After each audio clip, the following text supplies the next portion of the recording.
बिस्मिल्लाहिर्रहमानिर्रहीम। अस्सलाम वालेकुम। मैं हूँ ईशा रानी और आप देख रहे हैं शुमाल HD न्यूज़। आपको खबर देते चलें, 190 मिलियन केस में खातून अव्वल का गिरफ्तार होने का इम्कान, गैर हाजिर अफराद के खिलाफ कार्रवाई शुरू होने का इम्कान।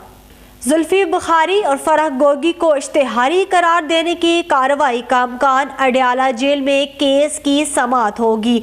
जज मोहम्मद बशीर केस की समाअत करेंगे। नैब ने बुशरा बीबी को शरीक मुल्ज़म नामजद किया था। जमानत मंजूरी की इस्तदा करने का इम्कान।